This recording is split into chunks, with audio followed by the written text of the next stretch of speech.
On se situe donc au niveau 0 donc à l'écothèque et plus particulièrement dans la salle de conservation cryogénique. Dans cette zone particulière, on conserve donc des échantillons environnementaux donc prélevés autour du centre de Meuse-Haute-Marne et donc on les conserve dans des conditions cryogéniques. Les échantillons prélevés sont des échantillons donc représentatifs du territoire. Alors ça donne quoi ces étiquettes ? Ça peut être des échantillons de sol, des échantillons de culture, des échantillons aussi d'origine animale, par exemple de cerf ou de sanglier. Tous ces échantillons sont sélectionnés pour être représentatifs de la qualité essentiellement chimique de l'environnement.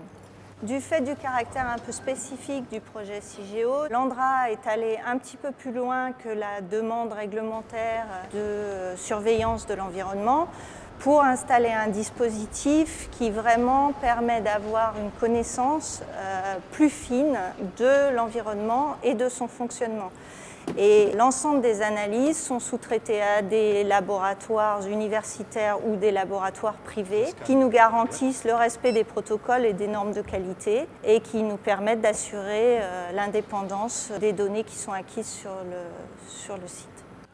Alors là en fait je vais soutirer de l'azote liquide pour pouvoir refroidir notre matériel de préparation. Donc là j'ai ouvert la vanne et l'azote liquide arrive grâce à la canne de soutirage. Donc là l'azote liquide est à moins 196 degrés. Pour conserver les échantillons en cryogénie, on a 4 étapes majeures à respecter.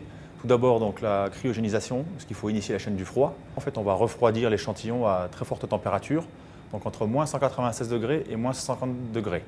Ensuite, une fois que l'échantillon est cryogénisé, on va pouvoir donc le préparer physiquement. On va donc tout d'abord le pré-broyer manuellement à l'aide de mortiers et de pilons en céramique.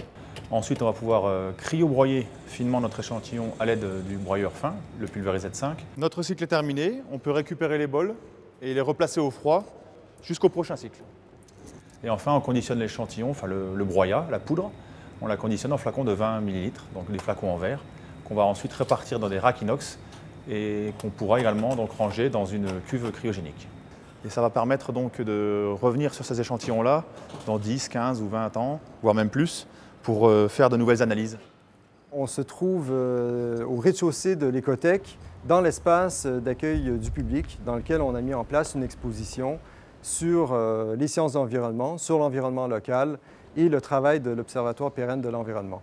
Les visiteurs qui vont venir visiter l'exposition de l'écothèque vont découvrir l'environnement local, donc l'eau, l'air, le sol, la biodiversité des différents écosystèmes.